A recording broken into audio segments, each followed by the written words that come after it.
Welcome, geeks and nerds, girls and boys, to another brand new edition of Geeks Me Radio. Tonight, we've got actor Sainty Nelsen on, talking about several of her projects, where you can catch her, what she's been up to lately. After that, we'll have a chat with Chyler Leigh about her new Hallmark Channel series, The Way Home. Bring you some good stuff in between. All that and more. Stand by. We're talking TV, comics and movies, and video games. And if you don't know Star Trek from Star Wars, we'll try to explain. There are 12 doctors for Hogwarts houses, one ring rules them all. To be the greatest Pokemon master, you must catch them all. You must catch them all. Try to catch them all. Gotta catch them all. Gotta catch them all. And for those of you listening on the Big 550 KTRS here in the greater St. Louis area, hello to all of you. Thank you for tuning in tonight. If you're streaming us and watching us on Facebook or YouTube, hello to all of you, and thank you very much for finding us there. And of course, as always, if you're hearing us after the fact in the podcast form, wherever you get your podcast from, thank you very much for finding us there. Hopefully you've subscribed by now and left us a nice 5-star review. If you're listening in the podcast form, that always helps us in search engine optimization and so much more. So if you haven't done that, maybe consider doing that. That would be fantastic. A full show tonight, so we're going to dive right in. My first guest is a 3-time Emmy winner, Tony Award winner, multiple awards. We'd have the rest of the show just dedicated to how many awards she's won. So we'll just leave it at that and go right to her. Sainty Nelsen's on the phone. How are you? Wonderful. How are you? Gosh, you make me sure feel good. I appreciate it. Of course. Thanks so much for the time today on a Sunday night. All the stuff you've been in, I was looking at some of the stuff, and I got to say, the Bay, with the great array of actors you got to work with on that show, because I'm a soap opera guy. It's my little secret. Oh my gosh. Mary Beth Yes. Evans and Matthew Ashford from Days of Our Lives, Tristan Rogers from General Hospital. What was it like working on that series? Oh my gosh, it was so amazing. My husband, Eric Nelsen, was actually on All My Children, the reboot, when Hulu came about. So he was in the Chandler family. So it was so wonderful. I really got to dive into the world of soaps before we kind of entered into the Bay family. So it's such an amazing community, and the cast and the fans. There is nothing like soap fans. They are the best people on this earth. So it was so fun to kind of like dive in to the soap world for a little bit and be a producer on it. And with all this stuff, I mean, when you've got Emmy Awards and Tony Awards, we mentioned some of them we didn't get to: GLAAD Award, Drama Desk Award, Outer Circle Critic Award-winning actor, producer, all the stuff you do. You've got the producing element as well. When you went into the business, I think a lot of people go in thinking, I want to be an actor. But you started out, if I'm not mistaken, as a voice actor and then went into acting, which is kind of a little bit different from the way a lot of the people who currently do voice work do it. They start out as a traditional actor on stage or on film or anything, and then go into it. How did you make that kind of going into voice acting to start your career?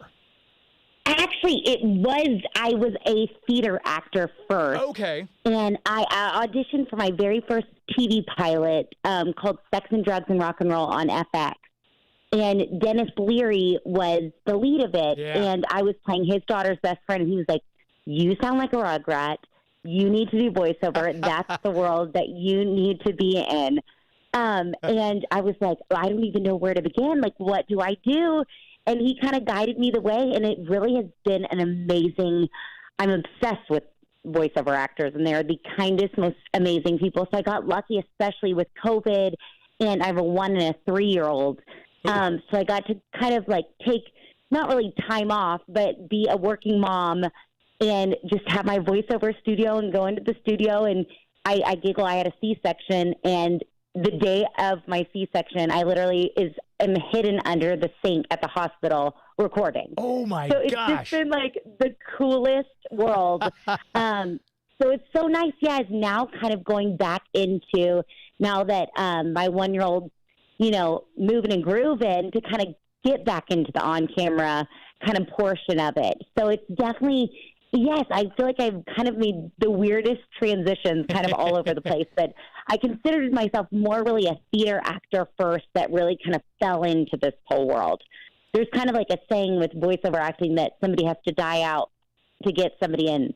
And it's so true, because it's like voices don't age. I mean, it's such a tight-knit community. So I'm just so thankful to be a part of it. And we had Kevin Conroy on the show several times. I was devastated when he passed in November, but we've had him on the show several times, and Kevin Conroy says, he started out, he and John Glover both came up in theater doing Shakespeare and everything like that, and that kind of informed his portrayal of Batman. And it's a lot of the people I've talked to, theater remains their first love. Is that still the case with you? 100%. And I think definitely with voiceover acting, we a lot of the time just get like individual lines for the audition. Mm-hmm. So we have no idea really kind of what's going on, how the other person is saying the lines. So we really have to use our imagination like a theater actor and create a whole scene around. I mean, it's like the best form of improv and acting class is every audition we have. You just have to kind of make it up. We have no idea, what the characters look like and how they sound. And it's just really imagination most of the time, which I think that's why you see a lot of theater actors in the voiceover industry. And with because we've talked to so many voiceover actors, and they come at it from different perspectives. Like you just said, it's that element of improv. You're making stuff up. Some of the people we've talked to said they feel more comfortable and find the voice if they see, hey, here's some sketches of what the character will probably look like, and that kind of informs their decision. Do you have a preference? Like, do you like to go into it sight unseen and just work with the director to kind of find the voice? Or are you more of a visual person? I kind of want to see what the character looks like to inform me. I want to see some storyboards. How do you find the voice for some of these characters? I definitely like to go in blind. I love like the idea of creating something from the ground up and just we get descriptions sometimes that it's like funny. I mean, I'm on Ridley Jones and I play Flo, this eagle, and all I got was dominant, independent eagle. And I was like, dominant, independent. And I was watching Real Housewives of New Jersey at the time. And I was like, oh my gosh, she needs to be from New Jersey.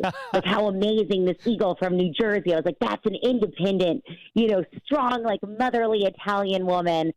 And literally my whole character, I mean, that's the reason I got it. They were like, the fact that you came in with an Italian eagle is just like baffled us. And how could we not cast you?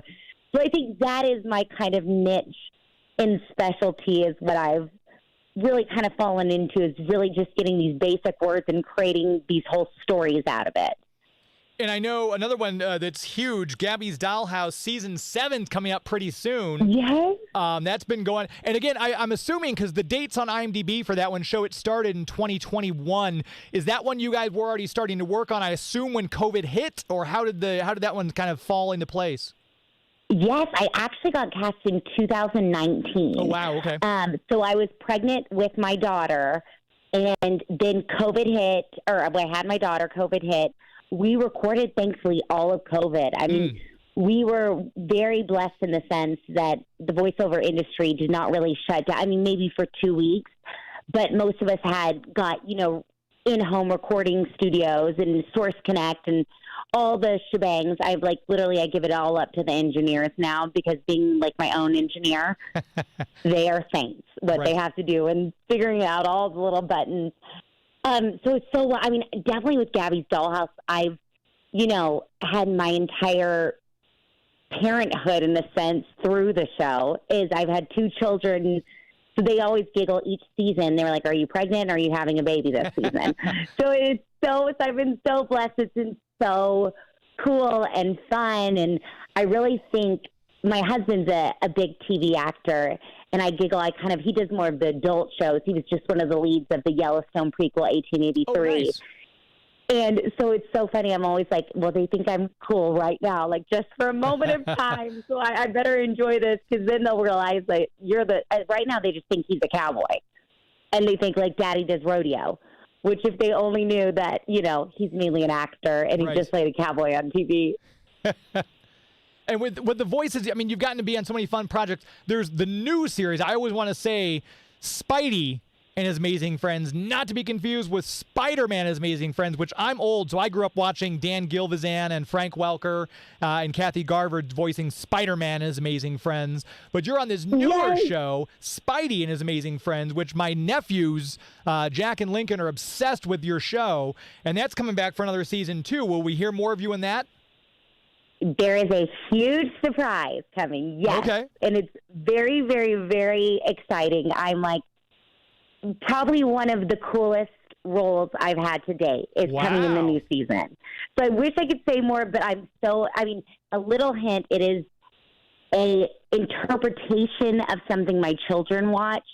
So I literally the reason I swear I booked it is because my children at the time were watching this movie with these characters. Is probably the best way I can put it. So it's so cool, and I think this new season coming up is going to be the best yet. I like how they're leaning into that nostalgia aspect, because I'm kind of like, Spidey, and all right, well, I kind of want to check it out now. So I end up when we go over to my sister-in-law's house, I'm sitting there with my nephews watching them. I'm like, oh, look, it's Spider-Man, and they're like, my uncle's insane. But it's they're cool like, it's Spidey. Yeah, I mean, that's so cool that these shows, they are kind of, I don't want to say repurposing, but they're kind of bringing us in with a bit of nostalgic aspect, and then it's a show aimed at people much younger, but I'm still tuning in and watching it, like Bluey. I'm obsessed with Bluey. It's so freaking good. No, when it's so true, it's like any parent knows, we're sitting there watching it the whole time, too. Right. So I love when shows kind of do, like, little hints at us or little winks at us, so it's like, okay, we know you're watching too. I can't tell you how many times my children have gone to bed and I'm sitting there still watching, Coco Melon. And I I'm so just like glued on it because I'm so used to watching it all day long. I can't even have the excuse of we have a dog. We have a Chihuahua Terrier, and when we leave the house, we'll turn on a show for him so that he's not bored. Yes. And we usually put on Bluey, or I will put on, Justice League Unlimited. But with Bluey, the problem is we're trying to get out the door, and I'll sit down, turn it on, and I'll start watching an episode. My wife's like, we have to go. Get up. Oh, so I know. It is so, like, my 3-year-old's just now hitting, like, the Bluey age. And I'm like, we're right now, like, super hot into Peppa Pig. It is all about Peppa Pig right now. But I'm like, oh, my gosh, I need to start buying all the Bluey stuff. It's amazing, like, the trends that kids go to. Right. And all the stuff you've got, I know Gabby's Dollhouse was extremely popular. If I'm not mistaken, that was like the #1 streamed show on the platform for a good 3 weeks or something like that when it first hit. And so it's insane. And I think I've got a stat here somewhere that you were one of the few actors. Yeah, here it is here. One of the few actors to star in multiple DreamWorks animations, Nickelodeon animation, and Netflix originals all at the same time. So that kind of puts you in a class of your own. No, it is. I mean, it's so cool. I mean, I have so many idols like the Tara Strongs and the Nancy Cartwrights. And that's what I told them. I was like, I'm just going to go in and kind of be this young group that really, you see a transition in voiceover, especially with big-time movie actors. And you see all these big celebrities. So even being not a big celebrity and getting voiceovers is such a huge thing, and kind of being a consistent voiceover actor is just really wild and really, really cool to be a part of. So yes, there's like this week alone, I'm doing Disney, Nickelodeon, DreamWorks, and then a video game. Wow. And sometimes it is such like a pinch me, how cool to be able to just kind of switch on and off. And a lot of time, because the voiceover industry is such a tight-knit crew, you're working with a lot of the same actors. Sure.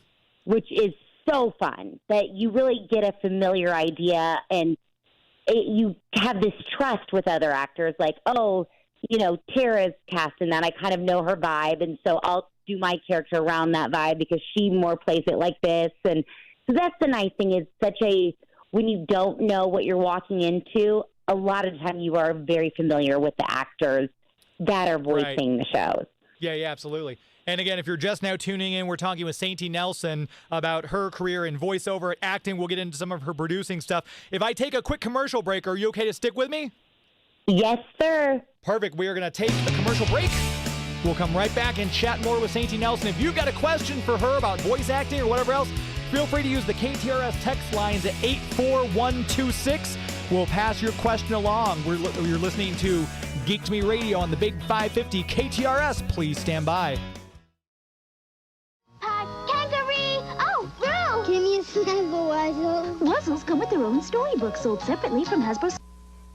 And now, another Tycho Superblocks adventure. The dam has broken, the road's out, the town's in danger. So you grab your Tycho Superblocks and quickly build a bulldozer, a backhoe, a dump truck, the giant cranes, and the construction copter. Rushing to the scene, you clear the road, you save the town. You did it! Another great adventure with Tycho Superblocks. They work with Lego too. Tycho Superblocks, Road Builder Adventure Series. 9 building sets, each sold separately. New only from Tycho. I know a boy, his name is Zach. He loves to fit, he loves to stack. Yes, construction is his knack. He's Zach, the Lego maniac. He builds in the window, he's off the wall. He builds them big, he builds them small. In Lego land, he'll rock and roll. He's Lego wild, out of control. Zach, he's a Lego maniac. Zach. Legoland, King's Castle, Airport, Cosmic Fleet Voyager, sold separately from Lego. Switch on Chargertron, robots like you've never seen. Switch on Chargertron, supersonic machines. Rev the meter till it's red. Launch out the tracker. Switch on Chargertron, now it's an attacker. Switch on Chargertron, always changing, rearranging. He's surprising. He's disguising. Chargertron. Chargertron. There's Protagatron and Antagatron, each sold separately from Buddy L. Listening to Geek to Me Radio. Welcome back. Geek to Me Radio, heard here every Sunday on the Big 550 KTRS. I'm your host, James Enstall. We'll make sure we tell you about a brand new sponsor. We've got Steve's Hot Dogs. If you're from the St. Louis area, you know Steve's Hot Dogs, founded by Steve Ewing from The Urge. Want to let you know, Monday, February 27th is Waffle Dog Day. Head over there. They're open. They have a special from 11 a.m. until 12 p.m. Waffle Dog Day. You go in there and get their all-beef smoked grilled dog on a stick, battered in golden waffle batter, served with spicy or sweet dipping sauce. It's going to be a Steve's Hot Dogs one you're going to want to get out there, and it's busy, I'm sure, for that particular event. They've got, if you go to their website, steveshotdogsstl.com, you can check out their menu. They've got catering options, too. If you're looking to have a party or something coming up, go to the website or give them a call. Contact them. Their information's on the website there. They do all sorts of specialty hot dogs, catering, things like that they can hook you up with. Check them out. Once again, the website, steveshotdogsstl.com. Very excited to have them as a brand new sponsor here on Geek to Me Radio. We're chatting for a little bit longer here with a voice actor, Sainty Nelsen. Sainty, we have a call on the line. They had a question for you. I believe this is Kendall from St. Charles. Kendall, you have a question for Sainty? Oh, hello? Yes, you're on the air. Okay, I have a question. How did you get into voice acting? Because I feel like that's like a rather strange thing. Like, did you just wake up one day and you're like, I want to try voice acting? Totally. No, well, thankfully it was kind of, like I said earlier, from Dennis Leary. So he was kind of the one that was like, I think this is something you should do. So thanks to him. So Dennis, he just kind of let you into it, and it was all down. It was all voice acting from there. Were there any specific things that you were really good at? Say you could imitate a barking noise, or were there any things you're I'm really good at that? Maybe that could help me in my career. So, well, I wish, but I think the craziest thing. Oh, gosh. Well, I actually, it sounds nuts, but a professional screamer. So the show, Waco, I play all the kids screaming, which is, so sad. But that is, a lot of horror movies. In the background, I'm a screamer.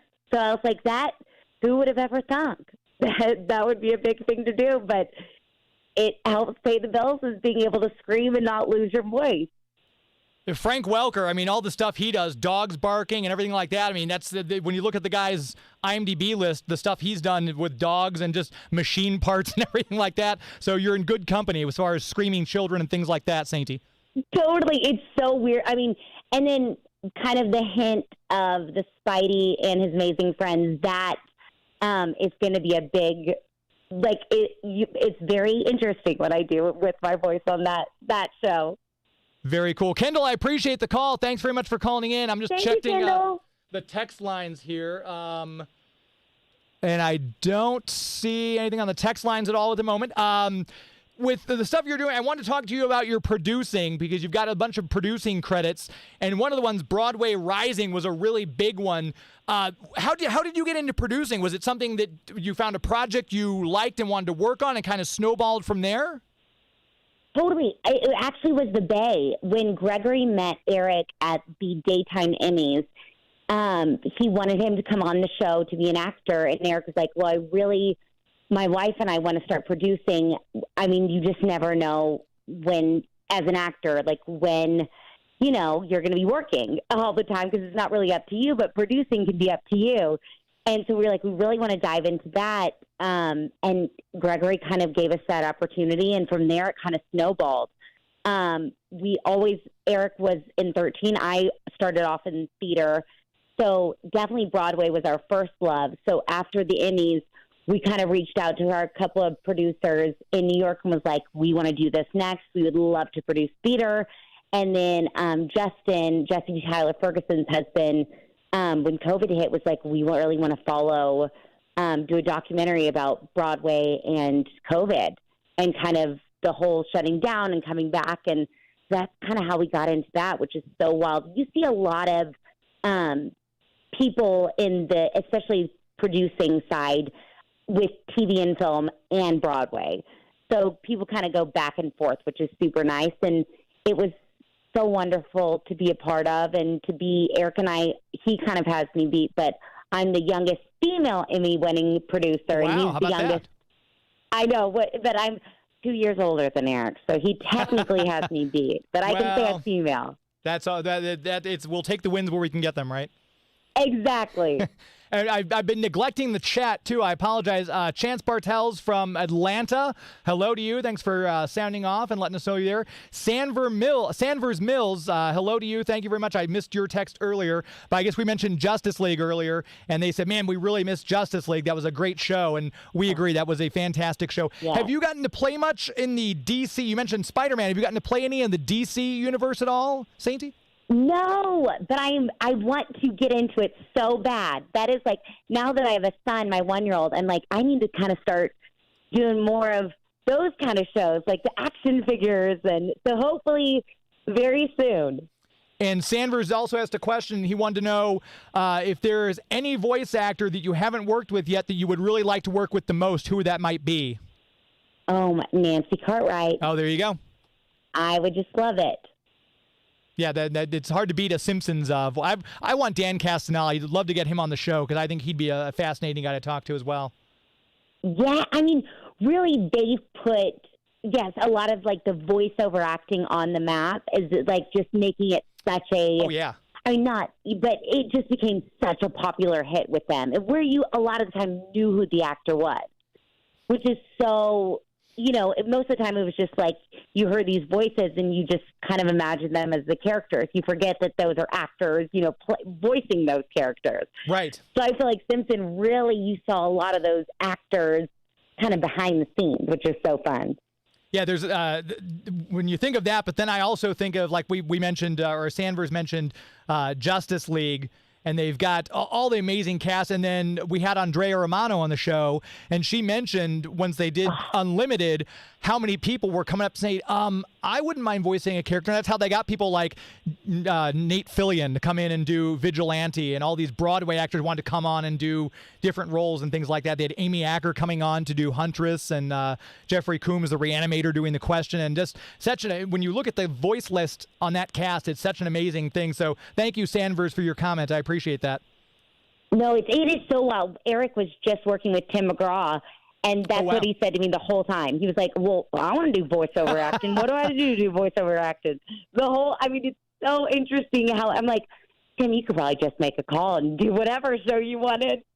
And it's so fascinating how much the industry has changed, too, because we've had, and I'm not sitting here and trying to list off all the people we've had on the show, but like we've had people like Michael Bell on the show who started out doing it in like the late 70s with the Hanna-Barbera and everything. And he was saying at the time you'd come in and they'd contract you, you'd have to do 5 voices. And, you know, that was kind of the standard. Now you'll come in and you'll be given a character or you'll be hired for additional voices and everything like that. But then you mentioned earlier how COVID really changed the landscape. And that's one of the things that I guess the benefit, I don't want to say COVID had a benefit at all, but a lot of voice actors are now able to like, hey, we can do this from anywhere. We can do it from home. We can do it from the comfort of our, you know, if we have a closet set up or a basement office. So that's got to be very nice, especially that you've got 2 little ones.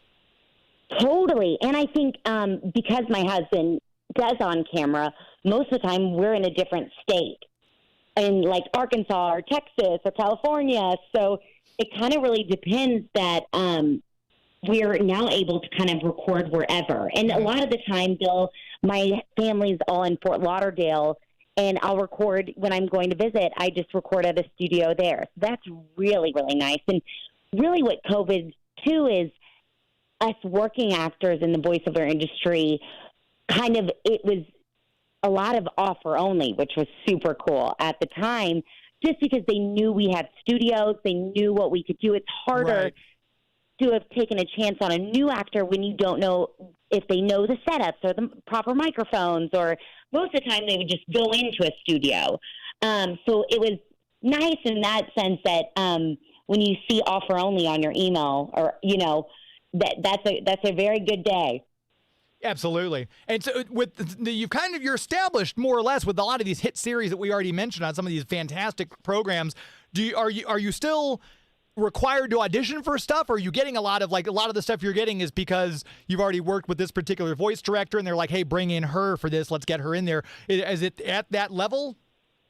So it's definitely a mix of both. I mean, it's truly a lot of the stuff. It's interesting. Most of my characters have actually been like a guest star that it ends up becoming a series regular, which has been really nice. Yeah.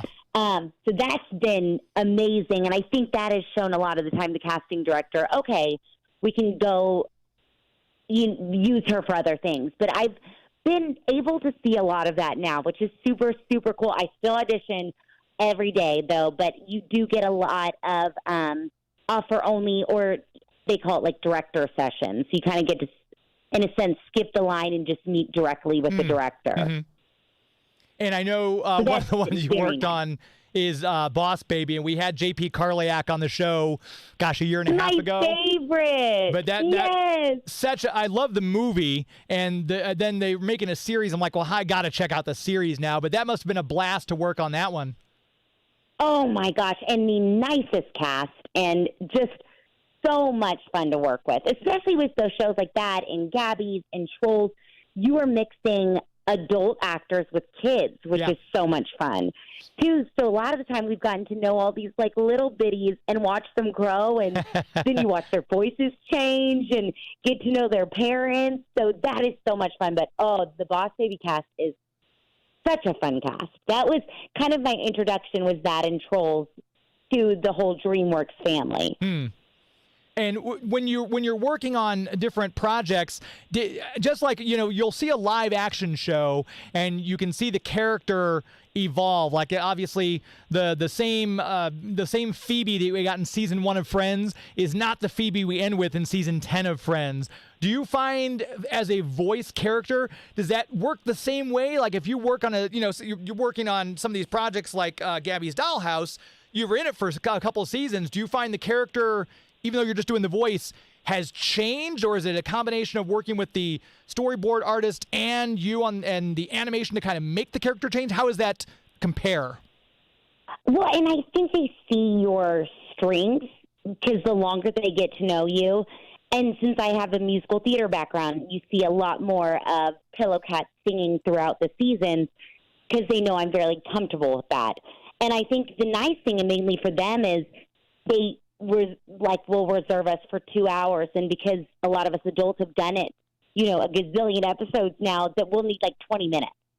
So that's the really cool part too, is the evolution of you just know this character backwards and forwards, where you're not really figuring out how to say things. Like, first season, you're saying it, they always will have you say the line 3 times. Well, you could end up saying it like 7 to 10 times the first season. But, by season 7, I'm doing 1 take, and they're just most of the time, okay, let's use that first take. Next line. So that's the cool part, is that you get to know the character so well that you really know the way they talk and the way they would respond to things. And Sanvers is in the chat again, and she has another question, actually, if you don't mind. She says, could you ask if Sainty mostly does her voice acting as a solo mic in a room with her lines in front of her, or is it 3 or 4 people in a room together, which I know some places are getting more back to doing kind of, I know that's the way it was before COVID, certainly. Yeah. Are any places doing that where you get to kind of play off each other in the booth, or is it all still solo work? Still solo work as of right now. I've actually only ever done that with Loud House. Okay. All of my other things have been solo work, which is so interesting. I think a lot of people don't know is when we're saying the lines, we have no idea how the line in front of it is being said. Oh. So that is why a lot of times they'll have us do it 3 different ways. I have no idea how Keiki says that line. So in my mind, that's the best part, is because I know Juliet so well, I usually know kind of how she's going to say things. So then I just respond to it. But yes, most of the time it's all by myself. That, I guess, in a way then, since that's kind of what you've known, I guess it's kind of when you are able to do live acting on camera, or if you're doing producing, I guess it's kind of nice to get to interact with other people. Oh, my gosh, it is the best. Well, and I always giggle because, our voices, it doesn't matter how we look. I play the grandmother on The Loud House. And when I walked in, they all started dying laughing because I'm just like at the time, I was early 20s, and I'm like a 5'2" little blonde from the South, and I come in and I'm, voicing the grandmother. So I think that's the part that's so funny to people, is to see what we all actually look like and then what our voices sound like. Yeah, absolutely. It's always cool because you'll see somebody, and now with the internet though, it's easy to look people up. But if you don't know, like if you're growing up watching a cartoon like pre-internet days, now that you look and like, oh, that's what Mel Blanc looked like, something like that. Totally. For example. But now you can look everybody up online. Exactly. Like I played the Italian Eagle, right? And I sound like this, 50-year-old smoker, and I'm definitely not that. So that is the funny part about it all. I love it. Yeah, and Sanvers, you're welcome. Thank you for your question, by the way. She said, Sanvers says thank you for asking the question, but I appreciate the answer as well. Thank you. So I don't want to keep you too much longer. I know I told you a half hour, and we're a little over now. Is there anything, I know you said some of the projects like Spidey and His Amazing Friends you can't talk about. Is there anything you're working on, either producing or acting, that you can talk about, that we can kind of promote a little bit for you? Yes, well, still on Gabby's Dollhouse. We have a new season coming in March. My husband and I have a podcast coming out. Oh, cool. Working on a Hallmark movie. So we have we actually just got the rights to the Will Rogers story. Oh, how fun. So that will be really fun. So we're currently looking for a writer and kind of testing out writers to turn it into a miniseries. So a lot of exciting things coming up. So you just follow my Instagram at Sainty Nelsen. You can kind of get up to date with everything going on. And that would be my very next question, is social media. Are you active on that? But is it mostly Instagram, no Twitter or anything else? Or is it just Instagram? Yes, no Twitter. Used to have Twitter and kind of got rid of that a couple years ago. I just couldn't keep up with the babies, my children, and that. So I'm mainly on Instagram. There you go. And website or anything like that, if people want to look up your production work or anything? Yes, you can do IMDb or at www.saintynelsen.com. Perfect. And we'll put a link to that. If you're listening to this in the podcast form after the fact, not hearing us live, scroll down to the bottom of the page. We'll have a link to Sainty's website there. This has been absolutely delightful. I really appreciate your taking time on a Sunday night away from your kids and family to talk to us about your work. Thank you so much. It ended up being perfect. I got to sneak out of my daughter's bed to come do this. I was so happy I had an excuse to actually sneak out of the bed. Good. So thank you so much. I really appreciate you, and I'm honored to be a part of your show now. Oh, thanks for being on. And like I said, we'd love to have you back. If if there's another project coming up down the road, feel free to reach out, and we'll have you on again. Wonderful. Thank you so much, and have a wonderful night. You too. Thank you so much. Be well. Bye-bye. There she goes, Sainty Nelsen. Very fun to talk about all the inside baseball stuff that goes on for the voice world. It's great that she was candid with us. And thank you for your question as well, Sanvers. And thank you, Chance, for popping up in the chat there as well. We're going to take another quick commercial break, if I can cue everything up properly, because I feel like I'm messing stuff up right and left tonight. Joey.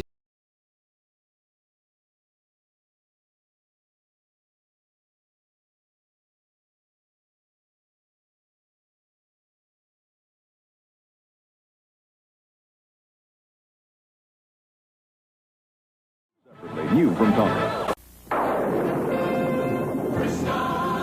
The Saga of Crystar. A fantasy world of crystal warriors, demons, and wizards. Good wizards like Ogiodi, evil wizards like Zarda, and underworld demons like Moltar. They've captured Ogiodi! Each figure with a crystal prism that makes everything look like this. Goodness and right, evil and might, the winner is up to you. The Saga of Crystar collection. Each figure sold separately by Remco. Moving out! Up and hills, down and dales, as we hit the dusty trail, army ants we go marching along. We are bad, we are boss, we've got guts that swish and squash, army ants we go marching along. Army ants. Then it's high, high, he for the anti-artillery. Shout out your orders loud and strong. Grab the egg! For where'er we go, you will always know, army ants we go marching along. Army ants. Sold in squadrons of 3 and 8 from Hasbro. Look no further. Rocks and bugs and things are here in a never-ending battle for domination, where Traposaurus fights off evil beetle, while gravel guts and bloodstone confront the buzzing menace of wicked cricket. It's rocks versus bugs, with mortals as a tasty prize. Where will the evil end? Can robots, soldiers, or heroes stop them? They're on the move and ready for action. Rocks and bugs and things from Ideal. Throughout time, people have asked, which came first, the chicken or the egg? Maybe it was a Manglore, like Manglore Demon. You can pretend to hatch Manglore Dragon and Manglizard, too, each sold separately in a make-believe egg. You can stretch them, squash them, take them apart. They'll return almost like new to their original forms. So if you want to hatch up some fun, you can crack open a Manglore. The Manglores, Manglore Demon, Manglore Dragon, and Manglizard, each sold separately from Ideal.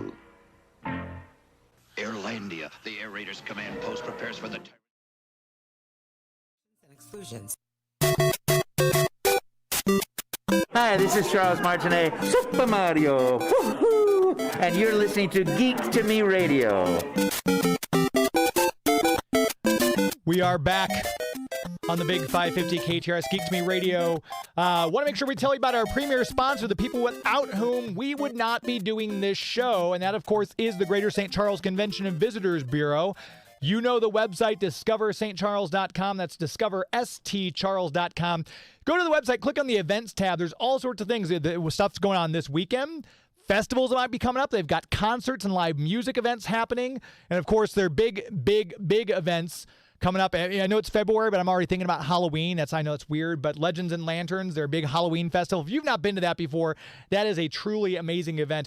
Brand new restaurant on North Main is open up called Savor. They have a really good looking menu. We haven't checked it out yet, but they literally just opened 2 weeks ago. So my wife and I are looking to go check that place out. She's like, hey, look at the menu. The menu's up. So we're going to probably go visit them. But we went to a Cork and Rind, a little wine tasting bar where you can do wine flights. They've got all sorts of cool stuff, and every time we go down there, we discover something new. So whether you're a foodie, if you're looking for a gift to give somebody and you're like, I'm tired of the same old stuff that I'm getting from the big box stores, go check out these small businesses, these shops here along North and South Main and in the Greater St. Charles area. You'll find some really cool stuff. And it's fun just to walk around. The weather's getting nicer. You can go run through the Katy Trail or take a bike ride, rent a bike from the Bike Stop Cafe. Always something going on. They got the big rock wall there behind the foundry you can climb. Check out the website, whether you're in the Greater St. Louis, St. Charles area or you're from out of town and may want to plan a trip someplace new. The website, discoverstcharles.com. That's discoverstcharles.com. As we always say, it's an historically good time. We've got an interview coming up. Chyler Leigh, you'll know her from Supergirl, from Grey's Anatomy, from a lot of movies and television. we got a chance to sit down with her very briefly and chat about her new series on the Hallmark Channel called The Way Home, and we've got that interview for you right now. Right now, we're talking with actor Chyler Leigh. Many people will know her from her roles in everything from Safe Harbor, Seventh Heaven, The Practice, Supergirl, and Grey's Anatomy. She's got a brand new series on the Hallmark Channel, Sundays at 8 o'clock Central, The Way Home. Chyler, how are you? I'm very good. Thank you. Thank you. Thank you for the time today. It's got to be so much fun. You get to play all these different roles. I was thinking about it, looking at your resume. Which are you more comfortable playing, a secret agent from Supergirl or a doctor on Grey's Anatomy? I wouldn't say either one of them are comfortable. Yeah, there's just so many great things that I've learned from all of it. So, yeah. And now you get to play in this great series. And of all things, it must be the cherry on the top. Andie MacDowell plays your mom, which how cool could that possibly be to work with her? Oh my gosh, she's just, not only phenomenally talented, but she is just a wonderful, wonderful human being. She's so funny, so kind, so generous, and we laughed hysterically so much on the show. So it's always lovely and like a nice breath of fresh air when you get to work with people that are really, really just fantastic and gung-ho and passionate. And this, if I'm not mistaken, this is your first foray into the Hallmark Channel type of setting. Am I correct? Well, from a series perspective, yes. Back in 2013, I was in one of their beautiful Christmas movies. But this, the opportunity to be on a series for them and one that has really pushed some boundaries is such an honor. I'm so grateful. Is the process, obviously great production value goes into all these Hallmark Channel movies and series, everything like that. You're no stranger to working on series. Obviously, then you've got the movies you work on as well. Do you find it's, as an actor from a professional standpoint, do you find it easier to deal with the series because you come in, you know the same cast, you know kind of where the story's going versus a movie where you might be on it for anywhere from a week to 3 months and then you're kind of out? Do you kind of have a comfort level with series at this point? Yeah, that's just sort of been what has been, I guess, handed to me by way of whatever you want to say. But it's what I love so much about series is that you don't necessarily, unless you're doing like a limited one, you don't necessarily have an end in sight. So your character gets to continually just grow and morph and change. And I think you really have an opportunity to craft the story as it goes. You might have like the major plot points and whatnot, but how you get there, with writers and creators, they have a chance to get to know the actor's voice and their tendencies and the way that they have crafted this character as well. And then you get to really kind of, use that and play around a bit and adapt it more and kind of just fine tune things. And I think it's just such a cool way to tell stories. It gives you a lot of runway. And in this new series, The Way Home, you've got Sadie LaFlamme Snow playing your daughter. Obviously, you're a mom. You have 3 children. Does the mother in you automatically come out when you're playing a role like this? Or is it is she like one of your children now at this point that you've been working with her on this series? Oh my gosh. I call her my baby bird, which she's not a baby, but I do. I instantly fell in love with that girl. She's so incredibly talented, and this is her first real big gig. And so, she came in so ready and gung-ho about it. And then I've been watching her blossom just as an actress, but she's such a lovely, lovely woman. And my protective nature came out very quickly. And also, I do get to utilize my experience. My daughters are 13, 16. I have a son who's 19. And so there's a lot of things that I can relate to. Maybe not the time travel part, but I can definitely relate to teenage girls. And so, I was able to walk in with some great experience, but at the same time, just really craft this relationship and find, who these two are together. And it's just been so much fun. Again, just incredibly lucky to have a wonderful group of people that want to tell a story that hasn't been told before, and particularly for Hallmark Channel.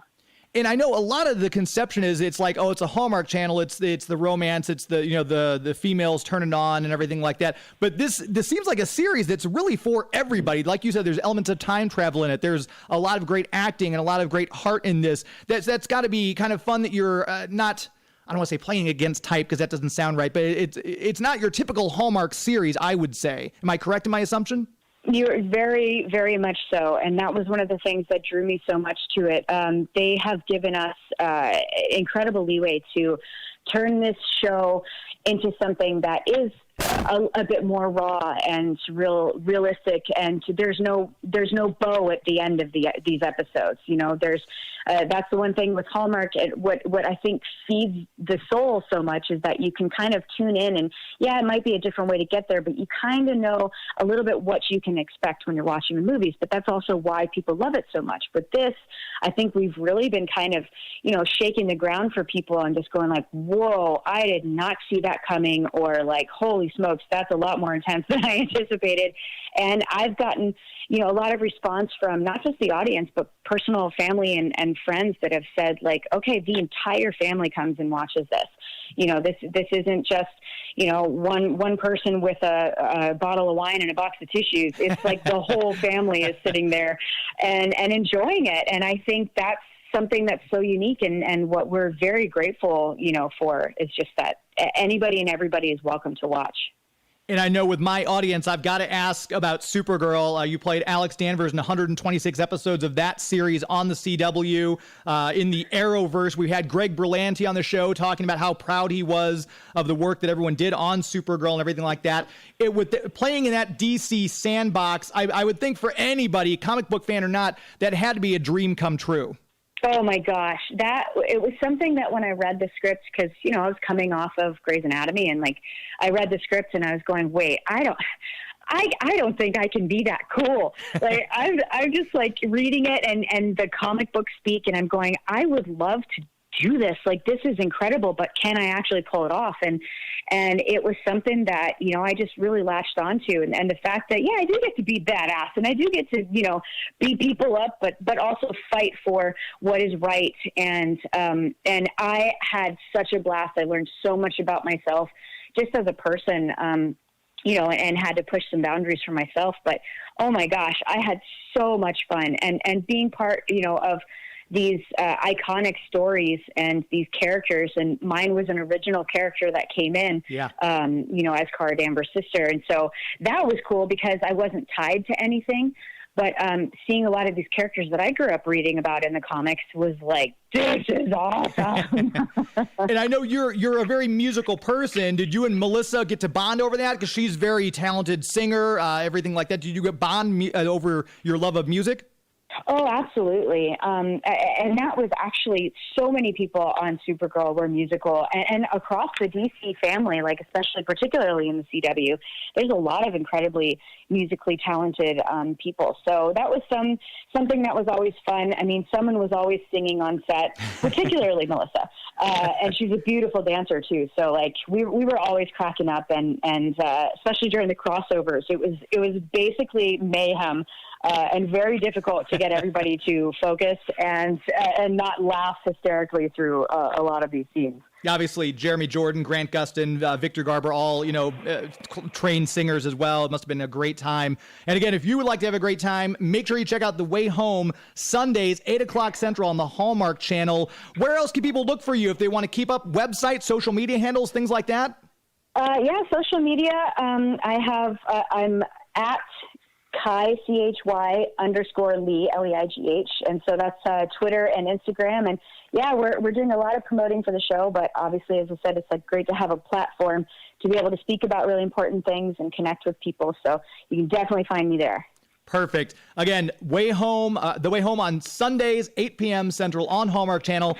Chyler Leigh, continued success to you. Hopefully we can have you back on another time. Thank you so much. I would love that. Thank you.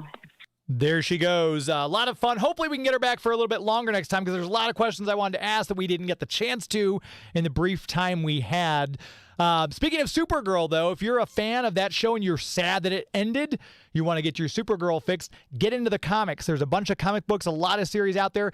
Best place to get those would be Bugs Comics and Games. If you go to their website, bugscomicsandgames.com, you can get stuff right from there. They've got all sorts of back issues. They've got variant covers, which I'm a sucker for a variant cover, but they can have those right there on the website. If you're not in the greater St. Louis, St. Charles area, you can order them online. Maybe your local comic book store is shut down. Maybe it went out of business. A lot of brick and mortar places have. Let Bugs Comics be your new comic book store, whether you're out there and you want to go online and get them, or if you're here in St. Louis and St. Charles, they're right off of Bryan Road in O'Fallon. Check out the website for their hours and other information. If you're wanting to get into comics, maybe you've been out of it for a while, but now you're seeing, all these CW shows have sadly gone away, but you're going out there and seeing Ant-Man and the Wasp Quantumania, and you want to get some of those Marvel premiere issues or Avengers issues in which these characters appear. Larry's got a bunch of them in stock and waiting for you, and he knows more about comics than anybody I know.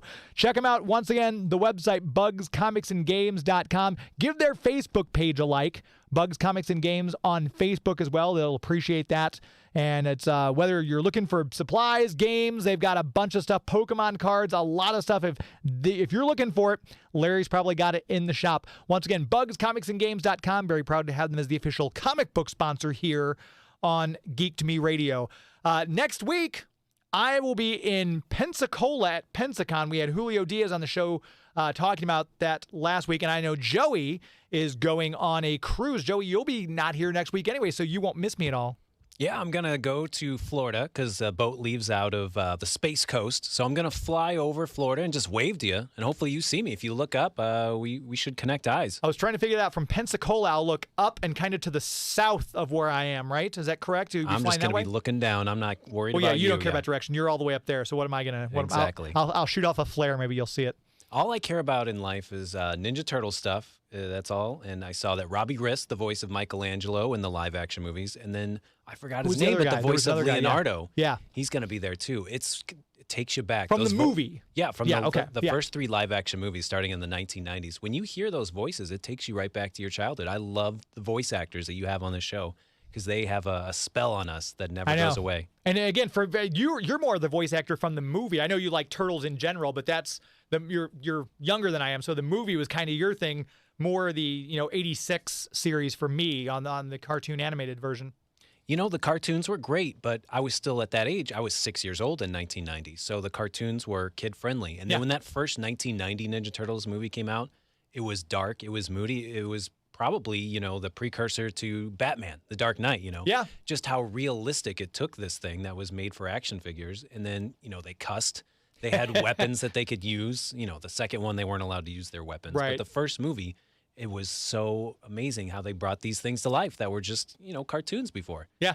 I could not tell. The Jim Henson animatronics and puppetry was amazing. And the fact that they don't bring that back for these other movies when it's like CGI Fest, Michael Bay, I'm not into those. I love the real rubber costumes that they had. Michael Bay ruining people's childhood one franchise at a time. Yeah, Ninja Turtles never goes away. Every generation gets their own. And now there's like 2 competing live-action movies coming out or 2 big motion picture movies coming out, one produced by Seth Rogen. So I'm excited to see how funny those are and how much he liked the 1990 movies as well, if any of that seeps in. Yeah, we'll see. I mean, that's it's always interesting because I think there's like 6 or 7 iterations of the animated series as well, because we were just talking, Rob Paulsen was in 2 of those, and then he directed one of the series. So there's at least 6 animated series from Mutant Ninja Turtles out there. So it's hard to, I wonder, do you have a favorite of the animated ones?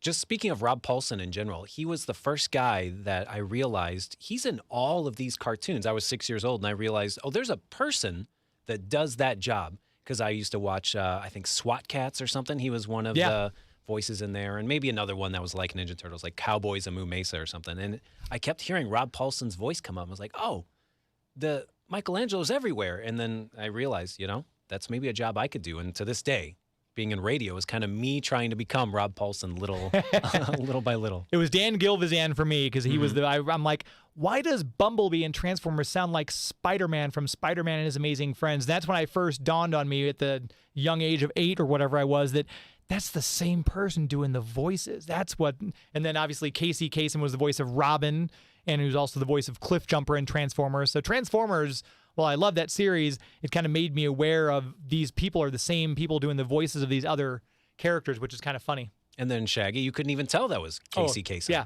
that was a little off-putting actually when I found out that was Shaggy. And then Frank Welker's in everything. He's in all Megatron. He was Fred in Scooby-Doo. Talking about Scooby-Doo, he was in everything as well. It's and Iceman and Spider-Man. So look at the Pensacon list is what we're getting at. Just go through. Someone's going to grab your attention. You're like, James, can you get an autograph for me? I can't make it. Yeah, just call James and I'll bring you something back. I was talking to Larry, and evidently his nephew, I believe Walter. Larry, if you're listening, you can text me and remind me. I think it's Walter. I think I locked in my brain. But he said, oh my gosh, Walter is obsessed with Eric Estrada, thinks Eric Estrada is the next Laurence Olivier. So you've got to get an autograph for Eric Estrada for my nephew Walter. So that's on my list of things. And I've got your autographs for those two. I remember Robbie Riss, but we'll have to look up the other guy. I have to write it down before I leave so I can get that autograph for you from the two. And I'm half joking. If you don't bring it back, it's well, you'll have two of the four turtles then, and then that would you'll have to. That's how they get the you. Other two. That's why they put 4 out there. Just so like I got to collect all the toys, and they're slightly different colored, and then you end up with a crazy basement full of these toys, and your wife leaves you. And also Kevin Eastman, if you're a Turtles fan, he'll be at Planet Comic-Con. So if you need me to bring you back anything from Kevin Eastman, let me know. Yeah, Kevin Eastman's great. The way that he just signs stuff from his own personal collection. He's collected like every toy that's ever come out, and then he has these storage units, and he's like, I got to get rid of some of this stuff. And then he sells them and signs them, and that guy's wild just how much money him and Laird have made off of this thing that was kind of a, not a ripoff, but it was a Daredevil tribute, and then it just became its own thing, Yeah. Hard to believe. See, you never know what's going to catch on. Who would have thought, back in whatever it was, 84 or whatever, Teenage Mutant Ninja Turtles would have become the phenomenon it is. Who knew? So, yes, I will be. So, the long story of that shortened. I will not be here next week, but we do have a couple of great interviews for you. These are brand new interviews that you haven't heard yet. We've got Mackenzie Lee, who's a New York Times bestselling author, talking about a brand new Marvel book she's got out. It's The Winter Soldier, Cold Front. Fantastic book. We're going to talk to her about that. Christine Hannafalk is another author. She's a huge Daredevil fan. She's actually a biochemist, and she's going to get into the science behind Daredevil's radar vision and all that kind of stuff. Had a great chat with her, so we'll have those interviews for you as well. So brand new interviews next week, so don't think just because I'm not here and Joey's not here, we're going to leave you with an old show. This is brand new stuff. You're going to love it. And, of course, all the way building up to our 350th episode with Julian Glover. Great episode. Can't wait for you to hear that. So that's it for us. Thanks again to my sponsor, Steve's Hot Dog. It's not in the way you watch I zombie. It's not in the way you watch The Flash. It's not in the way you love Scotty Young art. It's not in the way you play Mario Kart. It's not in the way you look when you make Game of Thrones references. That's a show. This is Geek to Me Radio. That's a show. This is Geek to Me Radio. Thank you, National City. Good night. KTRS, St. Louis. ABC News, I'm Chuck Severson. The U.S. warning